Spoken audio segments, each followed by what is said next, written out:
അപ്പോൾ നമ്മളെ ഇന്ന് 24ാമത്തെ ദിവസമാണ് കേട്ടോ. നമ്മൾ ആഗ്രയിലേക്ക് പോവുകയാണ്. അപ്പോൾ ഇന്നലെ നമ്മൾ മുസോറിയിൽ നിന്ന് 411 കിലോമീറ്റർ ഓടി മധുരയിലെത്തി hotel Shiva restaurant and hotel എന്ന് പറഞ്ഞ സ്ഥലത്താണ് താമസിച്ചത് കേട്ടോ. അപ്പോൾ 9 മണിയായി. അപ്പം മധുര എന്ന സ്ഥലത്താണ്. ഇവിടെ നിന്ന് 105 കിലോമീറ്ററാണ് താജ്മഹലിലേക്കുള്ളത്, ആഗ്രയ്ക്ക്. നമ്മുടെ യാത്രയുടെ 24ാമത്തെ ദിവസം. ഇപ്പോൾ നമ്മൾ ഡൽഹിയിൽ, നമ്മുടെ യുപിയിലാണ്, മധുരയിലാണ് കേട്ടോ. ആഗ്രയ്ക്കടുത്തുള്ള മധുരയിലാണ്. 104 കിലോമീറ്റർ ആണ് ഇവിടെ നിന്നുള്ളത്. ഇതിപ്പോൾ എക്സ്പ്രസ് വേ അല്ല, ഹൈവേ ആണ്. എക്സ്പ്രസ് വേ നമ്മൾ ഇന്നലെ എടുത്തില്ല. കാരണം വെച്ചാൽ എക്സ്പ്രസ് വേയിൽ കയറി കഴിഞ്ഞാൽ രാത്രി താമസിക്കാനൊക്കെ റൂം കിട്ടാൻ, ഹോട്ടൽ കിട്ടാൻ ഒരു ബുദ്ധിമുട്ട് വരാൻ ചാൻസ് ഉണ്ട്. അതുകൊണ്ട് നമ്മൾ ഹൈവേ വഴിയാണ് പോയത്. ലെഫ്റ്റ് സൈഡിലൊക്കെ ഇഷ്ടംപോലെ ഉണ്ട് കേട്ടോ. റെസ്റ്റോറൻറ്റ്സും റൂംസൊക്കെ ഇഷ്ടംപോലെ ഉണ്ട്. ഇവിടെ ഭയങ്കര ചൂടാണ് കേട്ടോ. നോർത്തിൽ ഭയങ്കര ചൂടാണ്. നമ്മളേക്കും കേരളത്തിലാണ് ചൂടെന്ന്, അങ്ങനെയല്ല. എന്നാൽ രാത്രി 9 മണി 10 മണിക്കൊക്കെ ഭയങ്കര ചൂടാണ്. AC ഇല്ലാതെ ഇവിടെ ഒരു രക്ഷയില്ല. മാത്രമല്ല റോഡ് നോക്കിയ ഒരു മൂടലാണ് ആകെ. സംഭവം എന്താണെന്ന് വെച്ചാൽ സമ്മർ സീസൺ ആകുമ്പോഴേ ഈ പഞ്ചാബ്, ഹരിയാന ആ ഭാഗത്തൊക്കെ ഉള്ള കർഷകർ അവരുടെ ഗോതമ്പ് പാടത്തൊക്കെ തീയിടുമ്പോൾ ഇത് പുകയുണ്ടാവും.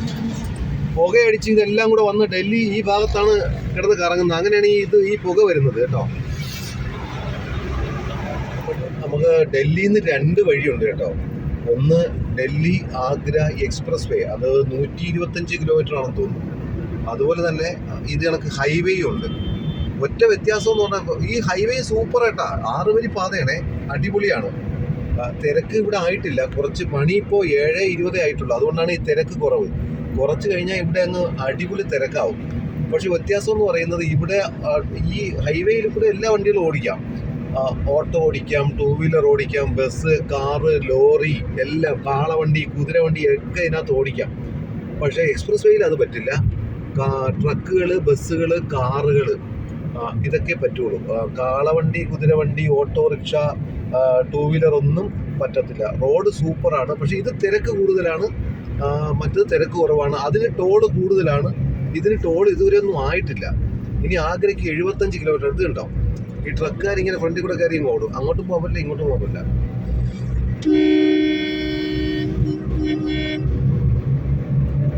ഓക്കെ, എന്തായാലും ഡൽഹിയിലെ റോഡുകളൊക്കെ സൂപ്പറാണ്, അടിപൊളിയാണ്, ഒരു തർക്കവുമില്ല. അതെ, ഈ ഡൽഹി നഗരം സ്ഥിതി ചെയ്യുന്നത് കുട്ടിക്കാലത്ത് നമ്മൾ പഠിച്ചിട്ടില്ലേ, ഏത് നദിയുടെ തീരത്താണ്?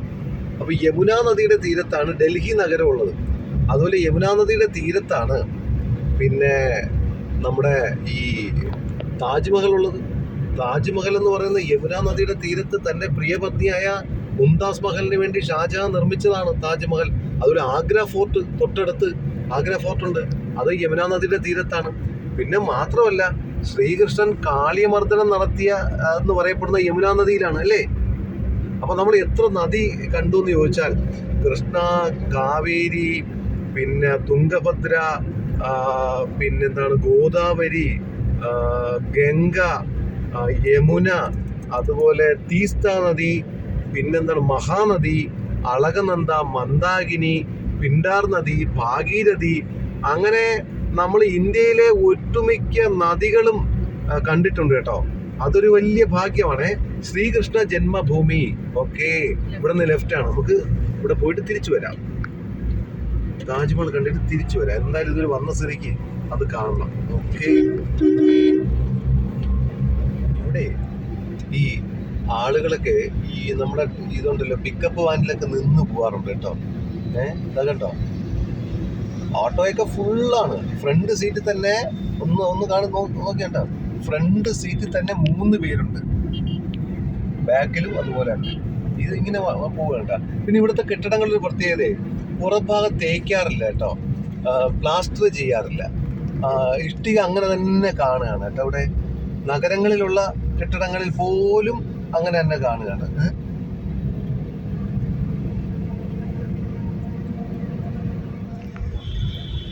യെസ്, നമ്മൾ താജ്മഹൽ എത്താറായി. ലെഫ്റ്റ് സൈഡിൽ കാണുന്നത് യമുന നദിയാണ് കേട്ടോ.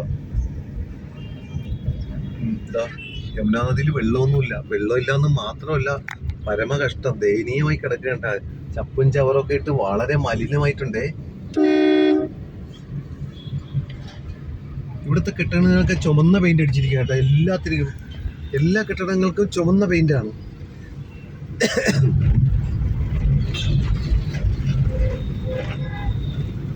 കേട്ടോ. ഒരു കളർ കോഡ് കൊടുത്തിട്ടുണ്ട് കേട്ടോ, colour code. Okay, almost all the buildings മുന്നോട്ടൊക്കെ നോക്കിയിട്ടുണ്ടോ എല്ലാം.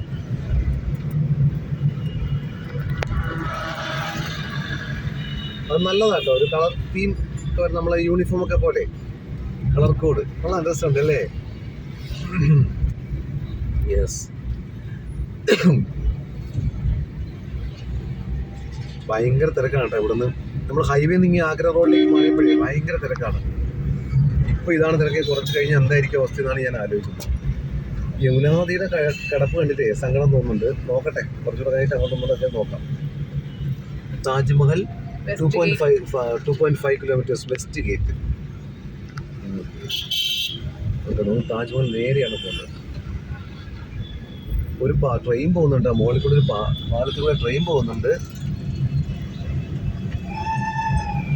ആന്തരി നിലവിളി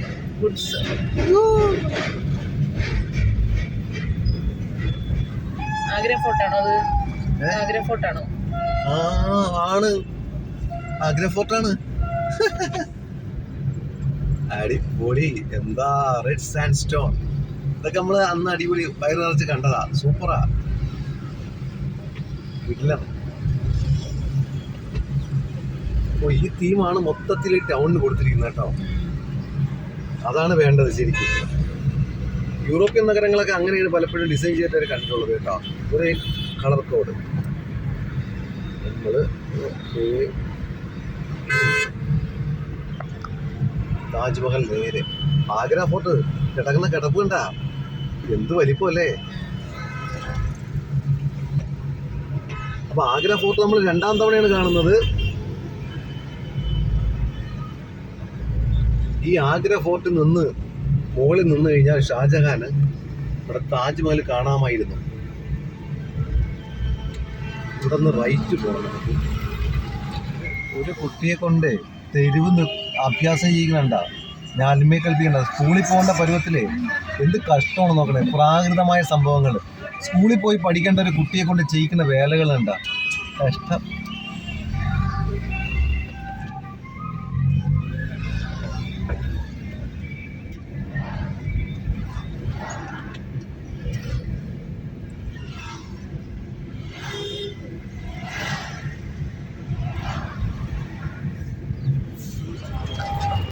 അപ്പോൾ നമ്മൾ വണ്ടി പാർക്ക് ചെയ്തു കേട്ടോ. നമ്മളിപ്പോൾ ഈസ്റ്റ് സൈഡിലല്ലേ പാർക്ക് ചെയ്തേക്കുന്നത്. ഈസ്റ്റ് സൈഡ് പാർക്ക് ചെയ്തു. അവിടുന്ന് താജ്മഹലിൻ്റെ അല്ല ഈസ്റ്റേൺ ഗേറ്റിലേക്ക് പോവുകയാണ് കേട്ടോ. ഈസ്റ്റേൺ ഗേറ്റ് 3 ഗേറ്റ് ഉണ്ട്. South gate, west gate, east gate. This is west gate. ഇത് വെസ്റ്റ് ഗേറ്റ് ആണ്. വെസ്റ്റും സൗത്തും തിരക്കാണെന്നാണ് പറഞ്ഞത്. അപ്പോൾ നമ്മളൊരു ഈ റിക്ഷ പിടിച്ചു കേട്ടോ. ഒരു പയ്യൻ, അവൻ്റെ ത്രിവേദിയ.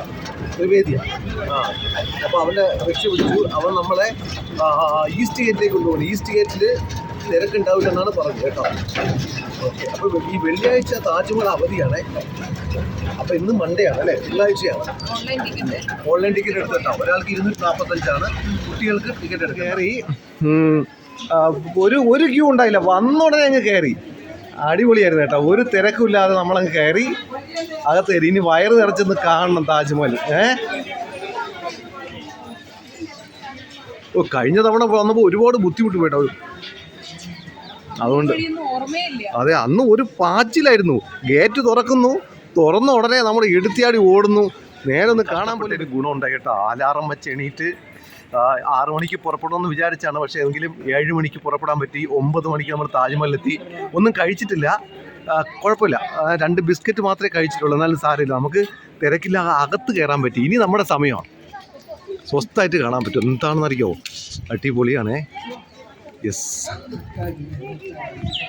റെഡ് സാൻഡ് സ്റ്റോണിലാണ് നിർമ്മിച്ചിരിക്കുന്നത്. ഏറ്റവും കൂടുതൽ ആളുകൾ സന്ദർശിക്കുന്ന സ്ഥലമാണ് കേട്ടോ താജ്മഹൽ. സൂപ്പർ. കഴിഞ്ഞോണം ഇവിടെ വെച്ച് ഫോട്ടോ ഒക്കെ എടുത്ത് ഓർമ്മയുണ്ടോ?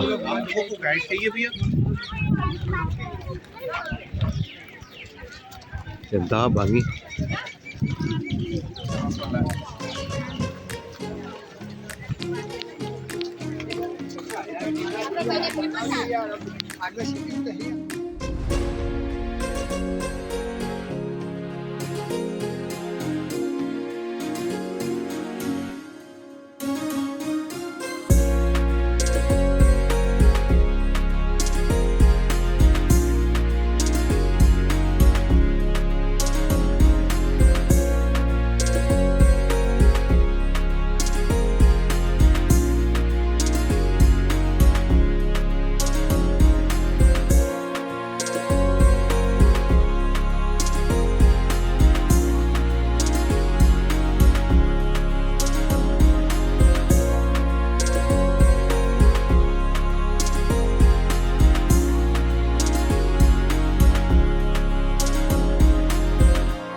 Guys, up side ये किसका सोल है?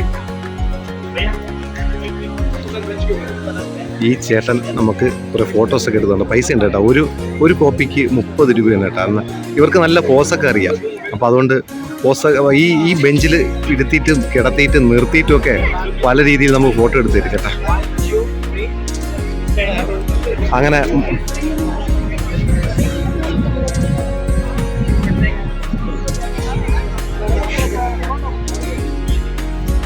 ഫോട്ടോ എടുത്ത് നമുക്ക് നമ്മുടെ മൊബൈലിലേക്ക് അയച്ചു തരും. 30 രൂപയാണ് കേട്ടോ. ഒരു ക്ലിക്കിന് 30 രൂപയാണ്. അടിപൊളി.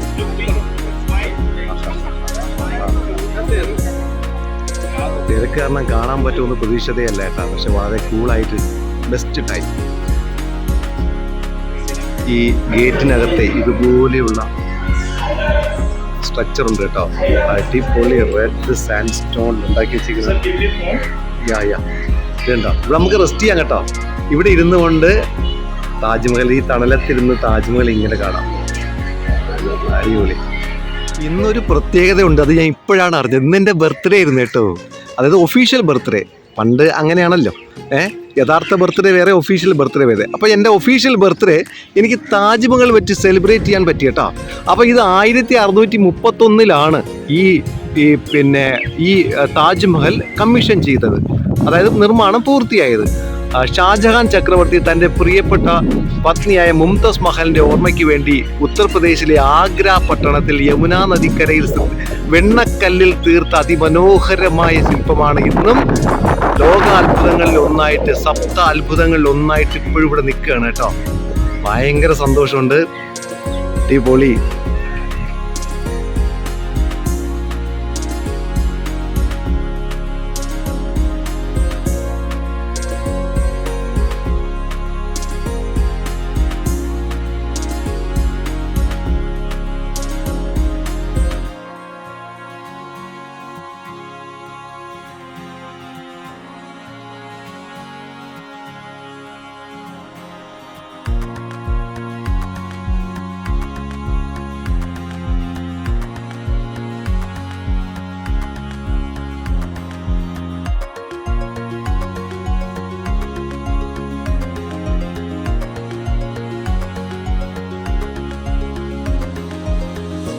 ഇതാണ് താജ്മഹലിനുള്ളില് മോസ്ക് കേട്ടോ. മോസ്ക് ഇതകത്തേക്ക് പ്രവേശനമല്ല കേട്ടോ. ആരും അകത്തേക്ക് പോകുന്നില്ലേ. അതിൻ്റെ നേരെ മുന്നിലാണ് നമ്മളെ ഈ മ്യൂസോളിയം. ഇതിനകത്താണ് ഷാജഹാന്റെയും മുംതാസിൻ്റെയും ഖബർ. അപ്പോൾ 250 ടിക്കറ്റ് ഉള്ളവർക്ക് മോളിൽ കയറാൻ പറ്റും കേട്ടോ. 4 മിനാരങ്ങളുണ്ടോ. വെണ്ണക്കല്ലിൽ തന്നെയാണ് 4 മിനാരങ്ങളും തീർത്തിരിക്കുന്നത്. ഇതിൻ്റെ പിന്നിൽ 2 മിനാരങ്ങളൂടെ. ഇതാണ് യമുന നദി. ഈ നദിയുടെ തീരത്താണ് താജ്മഹൽ ഉള്ളത്. അറിയാലോ, താജ്മഹൽ മാത്രമല്ല, റെഡ് ഫോർട്ട്, ലാൽ കില എന്ന് പറയും. റെഡ് ഫോർട്ട് അതാണ്. അവിടെ നിന്നിട്ടാണ് നമ്മുടെ ഷാജഹാൻ ഇവിടേക്ക് നോക്കിയിരുന്നത്. അവിടെ അക്കരെ കാണുന്നില്ല, ഇതാ റെഡ് ഫോർട്ട്. അവിടെ നിന്ന് ഇത് കാണാമായിരുന്നു അദ്ദേഹത്തിന്. ഞങ്ങൾ അവിടെ പോയിട്ടില്ല. കഴിഞ്ഞ തവണ അവിടെ നിന്ന് ഇങ്ങോട്ട് നോക്കി ഇതിനൊരു ഫോട്ടോ നമ്മൾ പോസ്റ്റ് എടുത്തില്ലേ. ഈ താജ്മഹലിനെ ബാക്ക്ഗ്രൗണ്ട് ആക്കി ഒരു ഫോട്ടോ എടുത്തു. യമുനാ നദിയിൽ വെള്ളം തീരെ കുറവാണ്, വെള്ളത്തിന് സ്മെല്ലുണ്ട്, അതുപോലെ കുറച്ച് വേസ്റ്റ് ഒക്കെ ഉണ്ട് കേട്ടോ. ഇനിയൊരു ഈ വരുന്ന ജൂണിൽ മഴക്കാലമായി കഴിഞ്ഞാലേ ഈ നദിക്ക് വീണ്ടും ജീവൻ വയ്ക്കൂ. വലിയ നദിയാണ്, അവിടെ ബോട്ടൊക്കെ ഉണ്ട് കേട്ടോ, ബോട്ടൊക്കെ ഉണ്ട്, ബോട്ടിങ് ആണ്. പക്ഷേ ഇപ്പോൾ ബോട്ടിങ്ങിന് വെള്ളമൊന്നുമില്ല. ഇപ്പം മഴക്കാലം കഴിയട്ടെ, ഈ വേസ്റ്റ് എല്ലാം പോയി ഈ നദി വീണ്ടും ജീവൻ വയ്ക്കട്ടെ. കാലിൽ നമ്മൾ കയറുമ്പോൾ ഇങ്ങനെ സാധനം തന്നെ കേട്ടോ, ഉറ ഒരു കവറിങ്ങാണ്. നമ്മുടെ കാലിൽ മണ്ണ് ഇവിടെ പറ്റാതിരിക്കാനാണ്. ഷൂ ഒക്കെ ഇട്ട് കയറാം, കുഴപ്പമില്ല. പക്ഷേ നമ്മുടെ കാലിലെ ചെളിയൊന്നും ഇവിടെ പറ്റാതിരിക്കാൻ വേണ്ടിയിട്ട് നമ്മളിതാ ഒരു കവർ 10 രൂപയാണ് കേട്ടോ. ഫസ്റ്റായിട്ടും അത് വാങ്ങണം, അല്ലെങ്കിൽ മുകളിൽ കയറാൻ പറ്റില്ല. ചെരുപ്പിട്ട് താഴെ നിൽക്കാം, താഴെ പ്ലാറ്റ്ഫോമിൽ നിൽക്കാം, പക്ഷേ മുകളിൽ കയറാൻ പറ്റില്ല. കണ്ടോ, അപ്പോൾ എല്ലാവരും കാലിൽ കവർ ഇട്ടു. യെസ്, നമ്മൾ എൻ്റെ മുകളിൽ കയറി കേട്ടോ. മുകളിൽ നിന്നുള്ള വ്യൂ ആണേ. 250 റുപ്പീസ് എടുത്താലാണ് നമുക്കിവിടെ കയറാൻ പറ്റുക. കാലിൽ കവറൊക്കെ ഇട്ട് വേണം കയറാൻ. ആ മിനാരം നോക്കൂ. യെസ്, നമ്മൾ താജ്മഹലിന് തൊട്ടടുത്തെത്തിയതാ. അടിപൊളി.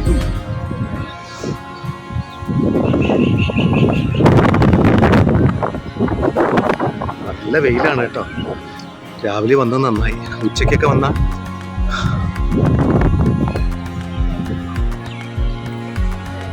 അകത്തേക്ക് ഫോട്ടോഗ്രാഫി പ്രൊഹിബിറ്റഡ് ആണ്, എടുക്കാൻ പാടില്ല കേട്ടോ.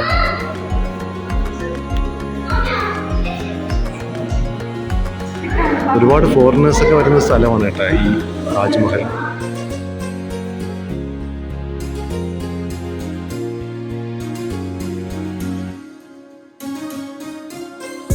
നമ്മൾ താജ്മഹൽ കണ്ട് ഇറങ്ങി കേട്ടോ.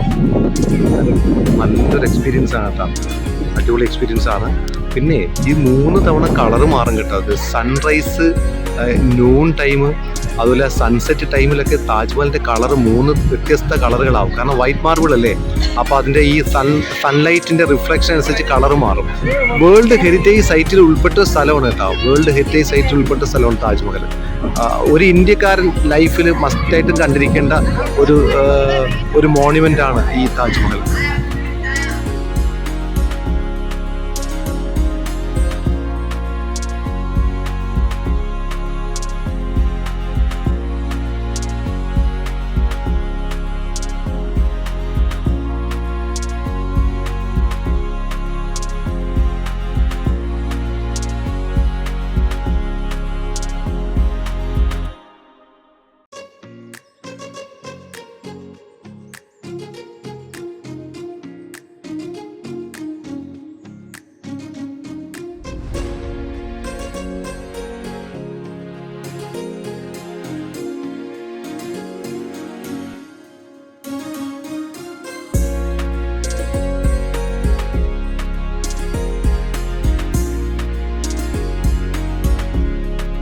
താജ്മഹലൊക്കെ കണ്ടിറങ്ങി. ഇപ്പം മണി 12:15 കേട്ടോ. അപ്പോൾ നമ്മൾ ബ്രേക്ക്ഫാസ്റ്റ് ഒന്നും കഴിച്ചില്ലായിരുന്നു. അപ്പോൾ അതുകൊണ്ട് രണ്ടും കൂടെ ചേർത്ത് ലഞ്ചും കഴിക്കാൻ തീരുമാനിച്ചു. അപ്പോൾ ഒരു ചിക്കൻ ബിരിയാണിയും, ഇത് ചിക്കൻ ബിരിയാണി, ഇത് ചിക്കൻ ഫ്രൈഡ് റൈസ് ആണ് കേട്ടോ. നല്ല റേറ്റ് ആണ് കേട്ടോ. ആഗ്രയിൽ പിന്നെ ഫുഡിന് ഭയങ്കര റേറ്റ് ആണ് കേട്ടോ. പിന്നെ ഒണിയൻ സാലഡ്, തൈര്, ഇത്രയാണ് നമ്മൾ ഓർഡർ ചെയ്തത് കേട്ടോ. ഓക്കെ, അപ്പോൾ താജ്മഹലിനോട് നമ്മൾ ഗുഡ് ബൈ പറയുകയാണ്. നേരെ ഗ്വാളിയോർ ഭാഗത്തേക്ക് നമ്മൾ പോവുകയാണ്. ഇത് താജ്മഹലിലെ മെട്രോ സ്റ്റേഷനാണ് കേട്ടോ. ട്രെയിൻ ടൈമിംഗ്സൊക്കെ ഉണ്ട് കേട്ടോ. ഫസ്റ്റ് ടൈം 6 മണി, ലാസ്റ്റ് ടൈം രാത്രി 10 മണി. ഇത് മെട്രോ സ്റ്റേഷനാണ്, അണ്ടർഗ്രൗണ്ട് ആണ് കേട്ടോ. അടിയിൽ കൂടെയാണ് മെട്രോ പോകുന്നത്. അടിപൊളി. അപ്പോൾ നമ്മൾ ആഗ്ര കണ്ട് പുറത്തിറങ്ങി ലഞ്ചൊക്കെ കഴിച്ച് പിരിയാണ് കേട്ടോ. ഞാൻ പറഞ്ഞല്ലോ, ഇവിടെ മെട്രോ ഉണ്ട്, മെട്രോ സ്റ്റേഷൻ ഉണ്ട്. അപ്പോൾ താജ്മഹൽ കാണാൻ തൊട്ടടുത്താണ്, അവിടെ ഒന്ന് കാണാവുന്നതാണ്. പിന്നെ ഇവിടെ 43 ഡിഗ്രിയാണ് ടെമ്പറേച്ചർ കേട്ടോ. സഹിക്കാൻ വയ്യാത്ത ചൂടെന്ന് വെച്ചാൽ നമ്മൾ രാവിലെ വന്ന് 9 മണിക്ക് തന്നെ താജ്മഹൽ കയറിയോണ്ട് രക്ഷപ്പെട്ടു. 11:30 കഴിഞ്ഞപ്പോഴത്തേക്ക് നമ്മൾ ഇറങ്ങി. 2-2.5 മണിക്കൂറോളം, 2.5 മണിക്കൂറോളം നമ്മൾ ചിലവഴിച്ചു. അതുകൊണ്ട് നമ്മൾ രക്ഷപ്പെട്ടു. ഇപ്പോഴൊക്കെയാണ് അവിടെ പോയെങ്കിൽ ഉണ്ടല്ലോ ചുട്ട് പഴുത്തേന, സഹിക്കാൻ പറ്റാത്ത ചൂടാണ് കേട്ടോ. ഓക്കെ, നമ്മൾ ആഗ്രയിൽ നേരെ ഗ്വാളിയോർ വഴി ഇൻഡോറിലേക്ക് പോവുകയാണ്. പെട്രോൾ അടിക്കുകയാണ്. യു പിയിൽ നിന്നാണ് ഇപ്പോൾ പെട്രോൾ അടിക്കുന്നത്. കഴിഞ്ഞ ദിവസം നമ്മൾ ഉത്തരാഖണ്ഡിൽ നിന്ന് ഫുൾ ടാങ്ക് അടിച്ചായിരുന്നു. 94 രൂപ 49 പൈസയാണ് കേട്ടോ ഫുൾ ടോടിക്കാൻ, ഫുൾ ടാങ്ക്. ഓക്കെ, ചുട്ട് പഴുക്കുന്ന ചൂടാണ് കേട്ടോ, അടിപൊളി ചൂട്, 43 ഡിഗ്രി. അപ്പോഴേ നമ്മളിപ്പോ ഇതാ രാജസ്ഥാനിലേക്ക് കിടക്കുകയാണ് കേട്ടോ. നമ്മള് ഉത്തർപ്രദേശിൽ നിന്ന് രാജസ്ഥാനിലേക്ക് കിടക്കണം. കുറച്ച് ദൂരം രാജസ്ഥാനിലൂടെ ഓടിയിട്ട് നമ്മൾ വീണ്ടും മധ്യപ്രദേശിൽ കയറും അല്ലേ. നമ്മൾ ഗോളിയോറിലേക്ക് പോവുകയാണ്. ഗോളിയോർ വഴി ഇൻഡോറിലേക്കാണ് ലക്ഷ്യം. ഇൻഡോറിൽ നിന്ന് എത്തത്തില്ല, കാരണം ആഗ്രയിൽ നിന്ന് 630 കിലോമീറ്റർ ഉണ്ട് ഇൻഡോറിലേക്ക്. അപ്പൊ നമ്മള് ഈ ധോൽപൂരാണ് സ്ഥലത്തിന്റെ പേര്, ധോൽപൂർ. അത് ബോർഡറാണ് കേട്ടോ, രാജസ്ഥാന്റെയും UP-യുടെയും ബോർഡറാണ്. നല്ല റോഡാണ് കേട്ടോ. ഈ നോർത്ത് ഇന്ത്യ ചുട്ട് പൊള്ളുകയാണ്, ഭയങ്കര ചൂടാണ്, ഒരു രക്ഷയില്ല. പാലക്കാടൊന്നും ഒന്നും അല്ല കേട്ടോ. യെസ്, അപ്പൊ ഇത് കുറച്ച് ദൂരം രാജസ്ഥാനിൽ കൂടെ ഓടിയിട്ട് നമ്മൾ വീണ്ടും മധ്യപ്രദേശിലേക്ക് കയറുന്നതായിരിക്കും. അപ്പൊ നമ്മൾ എത്രാമത്തെ സ്റ്റേറ്റ് ആയി? കേരളം, തമിഴ്നാട്, കർണാടക, മഹാരാഷ്ട്ര, ഉത്തർപ്രദേശ്, ഉത്തരാഖണ്ഡ്, പിന്നെ 7 സ്റ്റേറ്റ് നമ്മൾ പോയില്ലേ. നമ്മളിപ്പോ രാജസ്ഥാനിലൂടെ പോയിക്കൊണ്ടിരിക്കുകയാണ്. UP-യിൽ നിന്ന് രാജസ്ഥാനിലേക്ക് കടന്നു, അതായത് ആഗ്രയിൽ നിന്ന് ഗോളിയോറിലേക്ക് പോകുന്ന വഴിയാണ്. ഇപ്പോൾ ഒരു നദി നമ്മുടെ മുമ്പിൽ വരും, അതിനെ ചാമ്പൽ നദിയാണ്. ഇതാണ് ബോർഡർ, ചാമ്പൽ നദിയുടെ ബോർഡറാണ്. അക്കരെ മധ്യപ്രദേശ്, ഇക്കരെ. അപ്പോൾ നമ്മൾ നിൽക്കുന്നത് രാജസ്ഥാനിലാണ്. ഇപ്പോൾ കുറച്ചുകൂടെ പോയി കഴിഞ്ഞാൽ ഒരു പാലമുണ്ട്, താഴെ ഒരു പാലമുണ്ട്. ആ പാലം കടക്കുമ്പോൾ മധ്യപ്രദേശായി. ഈ പോകുന്ന വഴിക്ക് ഇതാ ഇങ്ങനൊരു സംഭവം കണ്ടു കേട്ടോ. ഇത് പ്രത്യേക സ്ട്രക്ചർ ഭൂമിക്ക്. നമുക്ക് കൊച്ചു കൊച്ചു മൺകൂനകൾ പോലെ ഇങ്ങനെ. അതിൻ്റെ മുകളിലൊരു കോട്ടയുണ്ട് കേട്ടോ. അത് ഇടിഞ്ഞു പൊളിഞ്ഞൊരു കോട്ടയാണ്. അതെന്താ അതിൻ്റെ ഹിസ്റ്ററി എന്ന് എനിക്ക് അറിയില്ല. കോട്ടയാണ്, വലിയൊരു കോട്ടയായിരുന്നു, അതിൻ്റെ അവശിഷ്ടങ്ങൾ മാത്രമേ ഉള്ളൂ. എന്തോ എക്സ്കവേറ്റ് ചെയ്ത പോലെയൊക്കെ ഉണ്ട് കേട്ടോ. എന്തോ സംഭവം അറിയാൻ വയ്യ. എന്തായാലും കൊള്ളാം കേട്ടോ, ഒരു വെറൈറ്റി ആയിട്ടുണ്ട്, നല്ല രസമുണ്ട്. നോക്കി ആ ഭൂമിയുടെ സ്ട്രക്ചർ നോക്കി. പാറയല്ല, മൺകൂനയാണ്, മൺകൂന. ഇതിന്റെ മുകളിൽ എന്തോ ഒരു കോട്ട ഉണ്ടായിരുന്നു, അതാണ് ഞാൻ ഇപ്പൊ മുകളിൽ കണ്ടത് കേട്ടോ. ഒരു പ്രത്യേക രീതി അല്ലേ, ഭയങ്കര രസമുണ്ട് കേട്ടോ. പ്രത്യേക രീതി. നാച്ചുറൽ ഫോർമേഷൻ ആണോ അതുപോലെ എക്സ്കവേഷനോ മറ്റോ ആണോ, അതിന് വെള്ളമൊക്കെ ഒലിച്ചതിന്റെ ഭാഗമായിട്ടുണ്ടായതാണോ എന്നറിയില്ല. കൊള്ളാം, സംഗതി കൊള്ളാം. എന്തെല്ലാം ഭൂപ്രകൃതിയാണ് നമ്മൾ കാണുന്നത് നോക്കി. ഇനി ഫ്രണ്ടിലേക്ക് ഒരു പരന്ന സ്ഥലത്താ ഇപ്പൊ നമ്മള് പോകുന്നത്. ചാമ്പൽ നദിയാണ്, ചമ്പൽ നദിയായിരിക്കും. ചമ്പൽ, യെസ്, സോറി ചാമ്പൽ അല്ല, സോറി ചമ്പൽ കാടുകൾ കേട്ടില്ലേ? ചമ്പൽക്കാട്. പണ്ട് പൂലൻ ദേവിയുടെ ഒക്കെ അത് തന്നെ. ഇതാ നദി ഉണ്ടോ, ലെഫ്റ്റിലേക്ക് കാണാം. ചാമ്പൽ എന്നൊക്കെ തെറ്റിച്ച് വായിച്ചു കാണാട്ടെ. വെള്ളമുണ്ട്. ചമ്പൽ കാടുകളിലെ റാണി എന്നറിയപ്പെടുന്ന ചമ്പൽ പൂലൻ ദേവി. അയ്യോ, അത് ഭയങ്കര ചരിത്രമല്ലേ, പൂലൻ ദേവി ഭയങ്കര ചരിത്രമല്ലേ. യെസ്, ഈ പാലം കിടക്കുമ്പോൾ നമ്മൾ മധ്യപ്രദേശ്. ഇത് തന്നെ ചമ്പൽ തന്നെ, ചമ്പൽ.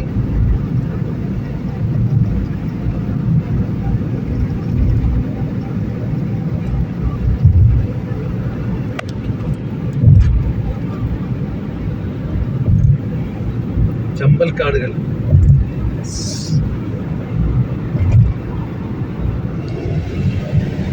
യെസ്,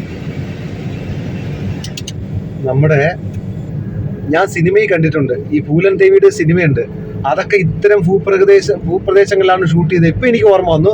അപ്പോൾ തെറ്റിപ്പറഞ്ഞാണ് സുഹൃത്തുക്കളെ, ചാമ്പലല്ല, ചമ്പലാണ്. ചമ്പൽ നദി, ചമ്പൽ കാടുകൾ. അതായത് ഇങ്ങനെ ഒളിച്ചിരിക്കാനൊക്കെ പറ്റും. പണ്ടിവിടെ കൊള്ളക്കാരുടെ നാടായിരുന്നു കേട്ടോ. ഇത്തരം സ്ഥലങ്ങൾ കൊള്ളക്കാരുടെ നാടായിരുന്നു. ഇങ്ങനെയുള്ള സ്ഥലങ്ങളിലൊക്കെ അവർ ഒളിച്ചിരിക്കുമായിരുന്നു. ആ സിനിമ കാണുന്നവർക്ക് മനസ്സിലാക്കാൻ പറ്റും.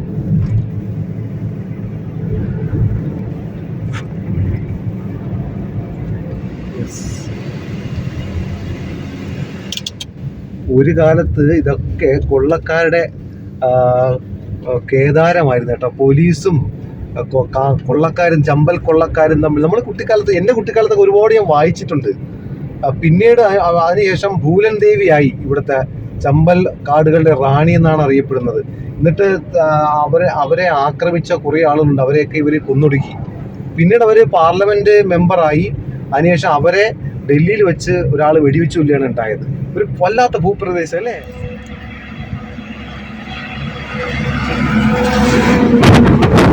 നമ്മളിപ്പോ ആഗ്രയിൽ നിന്ന് പുറപ്പെട്ട് ഗോളിയോർ എത്തി. ഗോളിയോറിൽ നിന്ന് ഇൻഡോറിലേക്ക് പോകുന്ന വഴിയാണ് കേട്ടോ. മോഹന എന്നുള്ള സ്ഥലം വഴിയാണ് പോകുന്നത്. ഇത് വീടുകളൊക്കെ കണ്ടു, തരിശ് ഭൂമിയാണ് കേട്ടോ. ഒരു അടിസ്ഥാന സൗകര്യമില്ലാത്ത ജീവിതമാണ് ഇവിടുത്തെ ആളുകൾ കേട്ടോ. എന്താ റോഡ്, കിടിലൻ റോഡ് കേട്ടോ, സൂപ്പർ റോഡ്, അടിപൊളി 4 വരി റോഡ് കേട്ടോ, സൂപ്പർ. ഈ റോഡിനെ പറ്റി എനിക്ക് ഭയങ്കര അഭിമാനമുണ്ട്. പക്ഷെ ആളുകളുടെ ജീവിത നിലവാരത്തെ പറ്റി കണ്ടോ, കൊച്ചു കൊച്ചു കൊച്ചു കുടിലുകൾ പോലെ കണ്ട ഇവിടേക്ക് ആളുകൾ താമസിക്കുന്നു. ചൂടെന്ന് വെച്ചാൽ സഹിക്കാൻ പറ്റാത്ത ചൂടാണ്. റോഡ് 4 വരി പാതയാണ്, സൂപ്പർ റോഡാണ്, കിടിലമാണ്, കത്തിച്ചങ്ങ് പോയാൽ മതി. ആയില്ലായിരുന്നു. ഓക്കെ ഓക്കെ, ഇത് ആ കുട്ടികൾ കളിക്കുന്നുണ്ട്, പോയി നല്ല വെയിലാണ്. അവർക്ക് പിന്നെ ഇവർക്ക് എന്താ അറിയോ, ഇങ്ങനെ ശീലമായതുകൊണ്ട് കുഴപ്പമില്ല.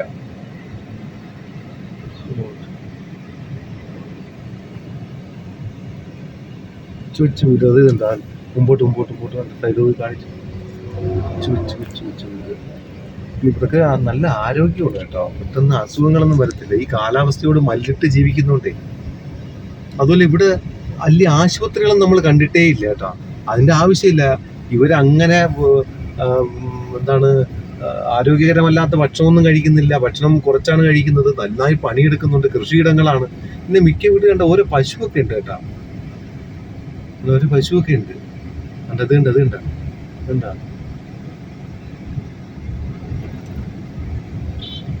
വീട് തരിശ് ഭൂമിയാണ്. ആശുപത്രികളൊന്നും അങ്ങനെ അധികം കണ്ടിട്ടില്ല കേട്ടോ. ആശുപത്രിയുടെ ആവശ്യം അധികം വരുന്നില്ല.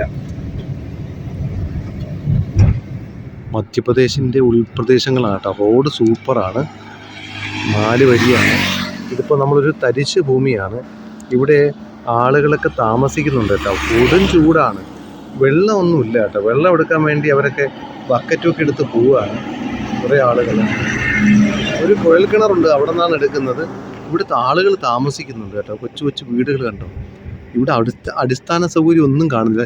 ഇലക്ട്രിക് സപ്ലൈ ഒന്നും കാണുന്നില്ല. കറണ്ട് കണക്ഷനോ ഒന്നും കാണുന്നില്ല. കുട്ടികളൊക്കെ അവിടെ കളിക്കുന്നുണ്ട്. ബക്കറ്റ് എടുത്ത് വെള്ളം പിടിക്കാനായിട്ട് ആളുകൾ വരുന്നുണ്ട്. ഈ കൊടും ചൂടത്ത് ഈ വീട്ടിൽ എങ്ങനെ താമസിക്കുമെന്ന് അറിയില്ല. അതുപോലെ മഴക്കാലമൊക്കെ വന്നാൽ ഇവർ എങ്ങനെ ഇതിനകത്ത് താമസിക്കും? എന്നാണോ ഇവരുടെയൊക്കെ ജീവിതം മെച്ചപ്പെടുന്നത്?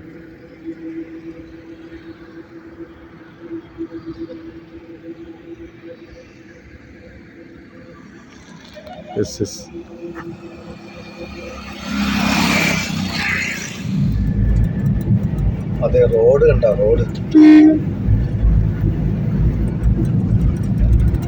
ഇതൊരു ഇടത് ഭാഗത്ത് വനപ്രദേശം കൂടിയാണ് കേട്ടോ. കുറേ ദൂരമായിട്ട് ഇങ്ങനെ പോകണ്ട. റോഡ് നല്ല സൂപ്പർ, ഡ്രൈവ് ചെയ്യാൻ പരമസുഖം. ആളും താമസമൊന്നുമില്ല. ഇവിടെ കുറച്ച് വീടുകൾ ഇങ്ങനെ ഇവിടെ കുറച്ച് വീടുകളുണ്ട്. അത് കുറേ കിലോമീറ്റർ ഓടിയ ശേഷം ആദ്യമായിട്ടാണ് ഇങ്ങനെ കുറേ വീടുകൾ കാണുന്നത്. ഇവിടെ കുറച്ച് ആളും പേരും ഒക്കെ ഉണ്ട് കേട്ടോ.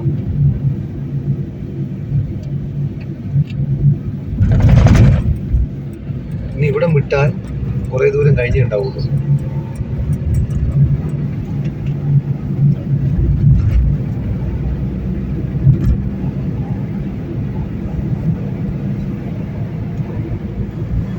അയ്യോ അടിപൊളി, മഴ വരുന്നു. ഞാൻ നോക്ക്, പെട്ടെന്ന് ക്ലൈമറ്റ് ഒക്കെ അങ്ങ് മാറി. ഇത് ചൂടെന്ന് വെച്ചാൽ അസാധ്യ ചൂടായിരുന്നു. അപ്പോഴാണ് പെട്ടെന്ന് ക്ലൈമറ്റ് മാറി, ഒരു കാറ്റ് വരുന്നു, ഒരു മൂടൽ വരുന്നു, മഴ. ഞാൻ ഇപ്പൊ മനസ്സിൽ ആഗ്രഹിച്ചതേ ഉള്ളൂ, ദൈവമേ ഒരു മഴ പെയ്തിരുന്നെങ്കിൽ. അതാണ് ദാറ്റ്. അങ്ങനെ വരട്ടെ. അങ്ങനെ നമ്മള് മധ്യപ്രദേശിൽ മഴ പെയ്ച്ചിരിക്കുകയാണ് സുഹൃത്തുക്കളെ, മഴ പെയ്ച്ചിരിക്കുകയാണ്.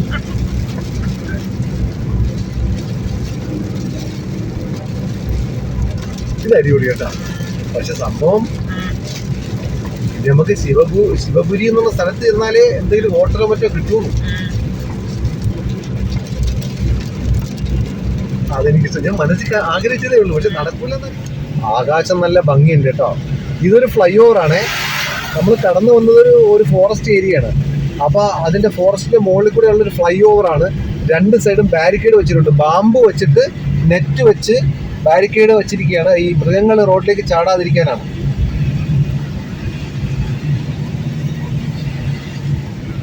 ഇത് ഫുള്ള് ഫ്ലൈ ഓവറാണ് കേട്ടോ. നോക്കി അങ്ങോട്ട് നോക്കി. ഒരുപാട് വളവുകളും തിരിവുകളുള്ള ഫ്ലൈ ഓവറാണ്. അതുപോലെ ആക്സിഡൻസിന് ചാൻസ് ഉണ്ടെന്ന് അവിടെ ബോർഡ് വെച്ചിട്ടുണ്ട്. ഇതുവരെ നമ്മളിതാ മധുരയിൽ നിന്ന് പുറപ്പെട്ട് ആഗ്രയിലെത്തി. ആഗ്രയിൽ നിന്ന് ഗോളിയോർ വഴി നമ്മൾ ഗോളിയോർ കഴിഞ്ഞിട്ട് പിന്നെ സ്ഥലമായിരുന്നു, ഇൻഡോറിലേക്ക് പോവാണ് അല്ലേ. നമ്മൾ ഇൻഡോറിലേക്ക് പോവാണ്. ഏകദേശം 340 കിലോമീറ്റർ ഓടി. റോഡ് കിടിലം റോഡ് കേട്ടോ, സൂപ്പർ റോഡ്. പലയിടത്തും 4 വരിയുണ്ട്, 3 വരിയുണ്ട്, 2 വരിയുണ്ട്. അൺഇൻറ്ററപ്റ്റഡ് ട്രാഫിക്കാണ്, സൂപ്പറാണ്. അപ്പോൾ നമ്മളെ റോഡുകൾ മാറിക്കൊണ്ടിരിക്കുകയാണ്. ലോക നിലവാരത്തിലുള്ള റോഡുകൾ നമുക്കും ആയിരിക്കുകയാണ്. നമ്മുടെ യാത്രയുടെ 24ാമത്തെ ദിവസമാണ് കേട്ടോ. അപ്പോൾ ഇന്ന് നമ്മൾ മധുരയിൽ നിന്ന് പുറപ്പെട്ടു, ആഗ്രയിലെത്തി. ആഗ്രയിൽ നിന്ന് നമ്മൾ 1 മണിക്ക് അവിടെ നിന്ന് താജ്മഹൽ കണ്ട് പുറത്തിറങ്ങി. ഒരു 410 കിലോമീറ്ററാണെന്ന് ആകെ ഓടിയത്. അപ്പോൾ നമ്മൾ ഗോളിയോറൊക്കെ കഴിഞ്ഞു, ഗുണ എന്നൊരു സ്ഥലം എത്താറായി. അപ്പോൾ ഇന്ന് ഇവിടെയാണ് സ്റ്റേ. ഹോട്ടൽ സിൽവർ പാർക്കാണ്, വലിയൊരു ഹോട്ടലാണ്. ഇന്നിവിടെയാണ് സ്റ്റേ. പക്ഷേ ഇവിടെ കാര്യം ശ്രദ്ധിക്കേണ്ടത്, 410 കിലോമീറ്റർ നമ്മൾ ആഗ്ര കഴിഞ്ഞല്ലോ. ആഗ്ര കഴിഞ്ഞ ശേഷം ഒരു ഹോട്ടലും നമുക്ക് കിട്ടിയില്ല കേട്ടോ. ഒരു ഹോട്ടലോ റെസ്റ്റോറൻറ്റോ നമുക്ക് കിട്ടിയില്ല എന്നുള്ളതാണ്. അത് ശ്രദ്ധിക്കണം. ഈ വഴി വരുന്നവർ, മധ്യപ്രദേശിലെ ഹോട്ടലും റെസ്റ്റോറൻറ്റ്സും വളരെ പ്രശ്നമാണ്. ഇന്ന് 410 കിലോമീറ്റർ ഓടിയിട്ട് ആദ്യമായിട്ടാണ് ഇങ്ങനെ ഒരു ഹോട്ടൽ നമുക്ക് കിട്ടുന്നത്. ഓക്കെ, അപ്പോൾ നമ്മൾ 7:45. അപ്പോൾ ഇന്ന് നമ്മൾ 24ാമത്തെ ദിവസം താമസിക്കുന്നത് മധ്യപ്രദേശിലെ ബഡർവാസ് എന്നൊരു സ്ഥലം, BADARWAS എന്ന സ്ഥലത്താണ് കേട്ടോ. ആ ഹോട്ടലിലാണ് നമ്മൾ താമസിക്കുന്നത്. ഇത്രയും നേരം ഓടിയിൽ ഇത് മാത്രമാണ് ഒരു ഹോട്ടൽ നമുക്ക് കിട്ടിയത്. നല്ല റൂമാണ്, വെൽ ഫർണിഷ്ഡ് ആണ്, എയർ കണ്ടീഷൻഡ് ആണ്, അടിപൊളിയാണ് സംഭവം. ടീപ്പോയൊക്കെ ഉണ്ട്, TV ഉണ്ട്, കബോർഡുണ്ട്. ഓക്കെ, അപ്പോൾ ഇന്ന് നമ്മൾ ഇവിടെയാണ് താമസിക്കുന്നത്. അപ്പോൾ നാളെ ഇവിടെ നിന്ന് ഇൻഡോറിലേക്ക് പോവുകയാണ്.